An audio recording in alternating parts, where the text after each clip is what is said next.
The story will be told from the perspective of the main female character. You aren't invited to Thanksgiving, my father said. His tone was light, almost absent-minded, like he was mentioning the weather. I stood in the middle of my hallway, completely still, my keys digging into my palm. In that moment, I understood he wasn't teasing. There was no pause, no softness, no apology woven into his words. He erased me from the holiday plans as casually as someone swipes away a notification. But those words didn't break me, they shook me awake. The second the call ended, I made a decision, a real one, the kind that doesn't just shift a mood but flips an entire season upside down. And none of them saw it coming. Before I tell you what happened next, tell me where you're listening from, and when you hear what I chose to do, ask yourself, what would you have done in my place? My name is Maya, I'm 29 years old. For most of my life, I believed that being dependable was the same thing as being a good daughter. I was the one who showed up early and stayed late.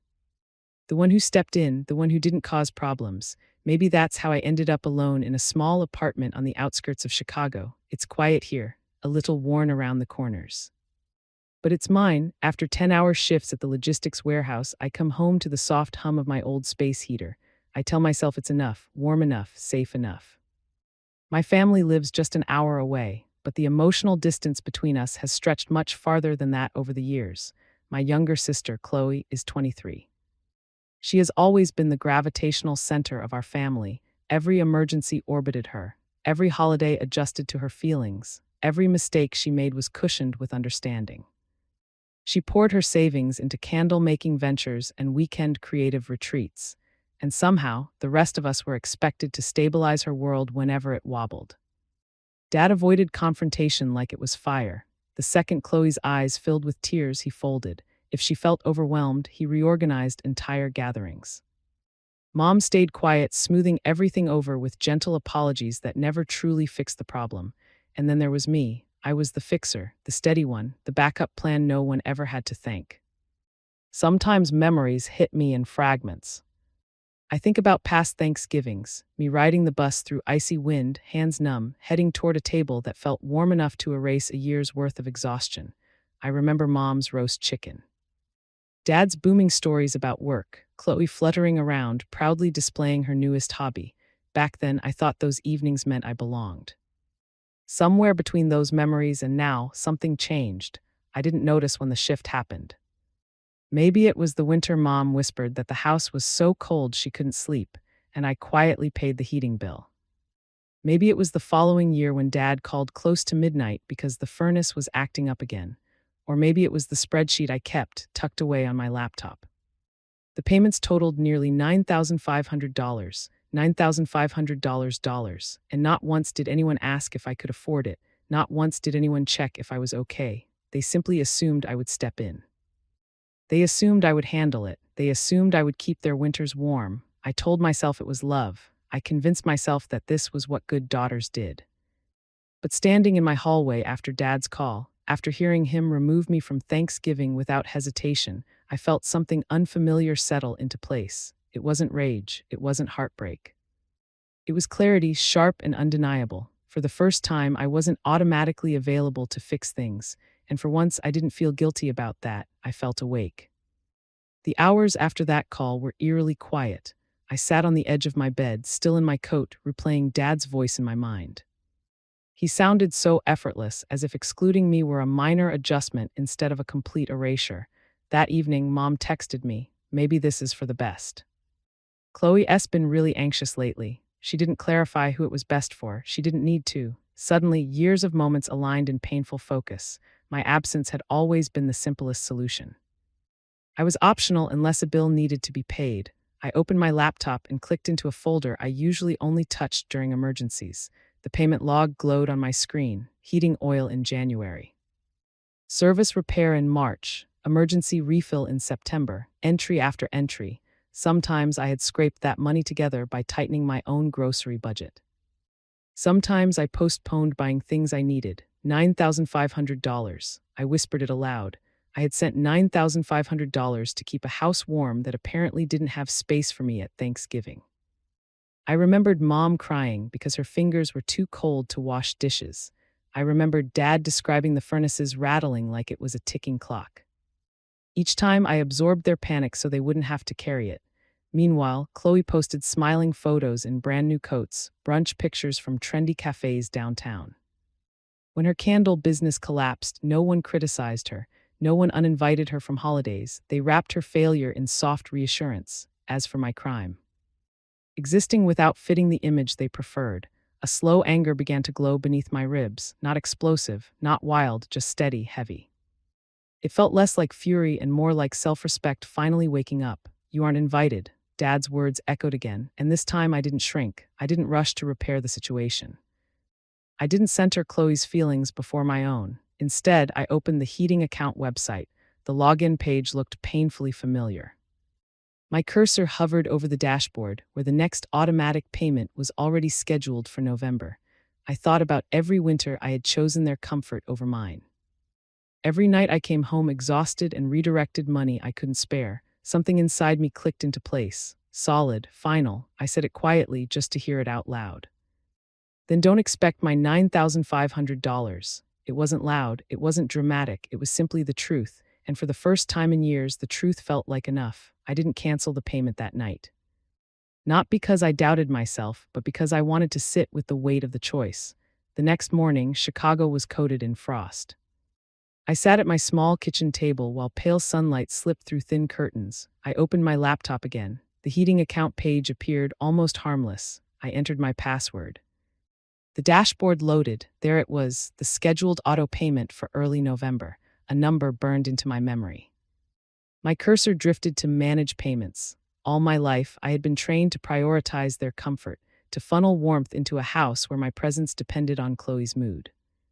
But the warmth in my apartment, that belonged to me. I earned it. I controlled it. I clicked once, then again. A confirmation window appeared. Cancel automatic payments. My hand trembled slightly, not from fear, but from the strange sensation of choosing myself. I thought about Dad's voice. I thought about Chloe's silence. I thought about freezing mornings waiting for the bus while sending money to a house that never saved me a seat. I pressed confirm. The cancellation notice appeared instantly. Just a simple line of text, but inside my chest, it felt like a locked door swinging open. About 2 hours later, the messages started coming in. Mom texted, "Maya, something is off with the heating. Can you look at it?" I just stared at the screen and then put my phone face down on the table. Dad called that evening. Once, twice, 7 times. I let every single call ring into silence. By the third voicemail, his tone had changed from being annoyed to being accusatory. "Maya, this is childish. Don't make things complicated. Make things complicated." No, things were finally simple. The next morning, Chloe posted a photo on social media of her feet wrapped in 2 pairs of socks. She captioned it, "House feels like a freezer, lol." She didn't mention why it was cold. She didn't mention me. It was just another performance for the world to see. Meanwhile, winter really started moving in. Weather alerts were warning people about a coming storm. The temperatures were dropping much faster than anyone expected. Mom texted again. "Your dad says the thermostat isn't responding. Maybe the system glitched." I didn't correct her. It wasn't because I wanted them to suffer, but because I had finally stopped lying to myself. I wasn't their endless resource. I wasn't their emergency fund. I wasn't the heat they could just steal whenever their own world got cold. That night, I looked around my apartment at the soft lamplight, the hum of my own heater, and the blanket folded neatly on the couch. Everything was small, everything was simple, and everything was mine. As the first snow of the season started hitting the window, I realized something I'd never allowed myself to believe. Choosing myself wasn't a betrayal, it was survival. Thanksgiving morning arrived like a held breath. Chicago was buried under a fresh layer of snow. The kind that makes everything look soft, but doesn't change how much the cold bites. I was sitting on the floor of my apartment, pulling a blanket over my legs, when a loud, aggressive knock shook my front door. It wasn't a polite tap, it was a demand for my attention. I already knew who it was before I even stood up. It was Dad. When I looked through the peephole, I saw him standing in the hallway, bundled up in an old coat that looked much thinner than the frost sitting on his shoulders. His cheeks were bright red from the wind, and he kept shifting his weight back and forth as if the cold had settled deep into his bones. I cracked the door open just enough to see him. "Maya," he said, and his breath formed a faint cloud in the freezing hallway. "We need to talk." I didn't step aside to let him in. "About what?" I asked. His jaw tightened, clearly not used to me questioning him. Don't play games with me. The heating at the house is barely working. Your mother hasn't slept in 2 nights. Chloe is upstairs crying. The whole place feels like it's 40 degrees. I kept my expression completely calm. That sounds hard, I said. Hard? He blinked at me, disbelief flickering across his face. You canceled the payments. Why would you do that? For the first time in years, he looked small in front of me. He looked vulnerable, but that vulnerability didn't feel like an invitation to help. It felt like a last-minute realization of consequences he never thought would actually land on him. I didn't cancel the heating, I told him evenly. I just canceled my part in it. Dad stared at me as if I was speaking a foreign language. You've always helped, he said. You know we count on you. I know, I replied. But you also told me I wasn't invited. Do you remember that part? His face flushed red, and it wasn't from the cold this time. It was just one holiday. Maya, Chloe's been feeling anxious. We didn't want any drama. I let out a slow breath. You cut me out to keep her comfortable, but you still expected my money. Do you see how that sounds? Dad's voice cracked in frustration. This isn't about money. It always was, I whispered. Just not for you, he scratched the back of his head, a nervous habit I remembered from my childhood. Look, maybe I shouldn't have said it exactly like that, but you know how your sister gets. You're the steady one, you don't take things personally. I pulled the door a little closer to me. I'm not the steady one, I said softly. I'm the convenient one. He opened his mouth, but nothing came out. When you uninvited me, I continued. You made it clear that I wasn't part of the family when it wasn't beneficial for you. So now I'm just matching that energy. Dad finally let out a long, unsteady breath that sounded like he had finally given up. We have no money, Maya. None. I had to sell your grandfather's old watch set just to buy one single drum of heating oil. That won't even last the week. Hearing about Grandpa's watches hit me like a soft punch to the gut. Those were treasures he used to polish every single Sunday, but even that pain didn't outweigh what I needed to do. I'm sorry you're struggling, I said truthfully. I really am, but you made your choice. Dad's voice collapsed into a plea. Please, your mom is sick. She can't stay in a cold house. Something inside me wavered for a second. Mom wasn't the one who chose to exclude me, but she also didn't stop it. I tightened my grip on the door. I hope she gets better, I said, but I am not stepping back into the same role. Not this winter, not ever. Dad swallowed hard, his eyes narrowing as though the freezing air was cutting deeper because of what I had said. You're punishing us, he said. No, I told him gently. I'm finally stopping the punishment I've been putting on myself. Before he could respond, I closed the door. The latch clicking shut sounded like the weight of a whole decade was falling off my shoulders, but the climax wasn't over yet, not even close. 4 days later, the snowstorm arrived in full force. Strong winds hammered against the building, and the temperature outside dropped into the single digits.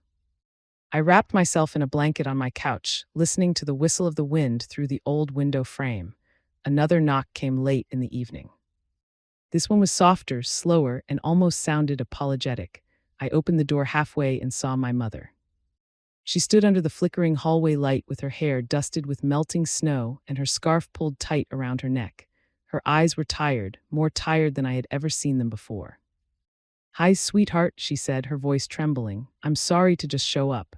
I stepped back slightly, letting the warm air from inside touch her face, but I still stood blocking the doorway. How did you get here? I asked. I took the bus, she said, explaining that she had walked the rest of the way from the stop. She hesitated for a moment, rubbing her gloved hands together. I've been thinking, she said, her voice starting to crack, about everything about you, about the way we depended on you without really seeing you. She lifted her gaze to mine, and for the first time in a long time she didn't look away. I should have stood up for you. I should have told your sister no. I should have told your father he was wrong, and I'm so sorry. The apology was soft, but it landed hard. It didn't feel manipulative or rushed. It just felt honest. She swallowed. I'm not here to ask for money, she whispered. I'm here to ask for forgiveness, even if you can't give it to me yet. My throat tightened. It wasn't with anger, but with grief. I felt it for the years we lost, and for the moments that could have been different. I'm not angry anymore, I said, but I can't go back to being the one who holds everyone else up. Her shoulders dropped, and I saw a mix of relief and sadness on her face. I understand, she said. We stood there for a long moment in silence, except for the wind blowing behind her and the heater humming behind me. Finally, she took a step back. I just needed you to know I love you, she said, even if I didn't show it well. As she walked down the hallway, her small figure slowly faded into the echo of the storm. I closed the door gently. There was no slamming and no rage, just a quiet ending to a chapter that had been breaking me for years. And for the first time in my life, the warmth behind that door belonged entirely to me. Winter settled deep across Chicago, but for the first time in years, I didn't feel like I was being swallowed by it. The messages from my family eventually stopped. Dad found a cheap weekly motel outside of town to stay in. Chloe bounced between different cushions until even her closest friends grew tired of the drama. The old house went up for sale. It was cold, dim, and finally just too heavy for anyone to carry anymore. Meanwhile, my life grew quieter in the best way. I read more. I slept better and I saved the money I used to send away without thinking. Gwen called me sometimes to give me small updates, but I no longer felt pulled back into the old storm. Mom never asked for anything again. She just sent one short message weeks later. I'm working on myself. Thank you for being honest. And strangely, that was enough. I used to think family meant bending until something inside you finally snapped. Now I know that real love doesn't demand you freeze so that others can stay warm. It took one invitation and one moment of clarity to finally redraw the lines I should have drawn years ago. And yes, there's some sadness in the distance that followed, but there is also peace. It's the kind of peace that comes from choosing yourself without making an apology for it. If you've ever carried more than your share or been pushed aside by the people who should have held you close, you are not alone. Tell me where you are listening from and what part of this story hit you the hardest.